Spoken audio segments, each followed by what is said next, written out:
Dingo Creek is in the Wollemi National Park of New South Wales and flows south from the slopes of Gospers Mountain into the Capertee River. Dingo Creek is reportedly the eastern boundary of the Blue Mountains Canyon Band, so I thought I'd go to see what lies out there. My approach to the headwaters is via an old fire trail marked on the old series maps. I've been on the ridge for about 1 kilometre now and I still haven't found it. 2 kilometres, first trace of fire trail I've found. I make quick progress along the ridge even without the fire trail. The upper section of Dingo Creek is pleasant walking and I stop for lunch in one of many overhangs. After lunch, the bush gives way to rock slabs under towering cliffs in a grand setting. He's ready to strike. I was pretty close, I almost stood on him. I'm getting well down the creek now, and it's now starting to be a little less horizontal. The creek started to drop and I'm almost at the 90-degree bend just before the Capertee River. The first drop is under a large chockstone. I replace a damaged sling and thread my own for the first anchor.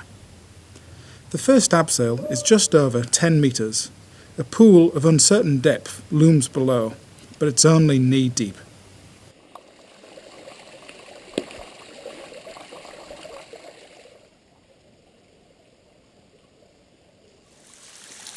A short distance further, after a couple of scrambles, is the second and third abseils in close succession. The second abseil is very slippery, and I manage to avoid the pothole at the bottom with a tentative traverse on the rope. Well, for the third anchor, I've got a tree up there. I guess there's a few options to thread something down here in the creek.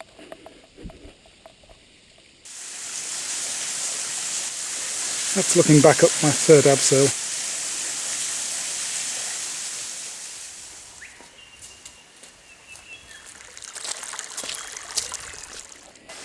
Oh, this is probably the last abseil. The fourth and final drop was almost climbable and may have been possible to walk around, but I chose a quick abseil and was down in no time. Well, I'm not in the canyon band anymore. I'm not sticking around under here for too long. A beautiful return walk along the sandy Capertee River leads back to Glen Davis. Dingo Creek isn't a canyon, but it is a beautiful gorge. It's certainly a worthwhile bushwalking trip, albeit with 4 abseils.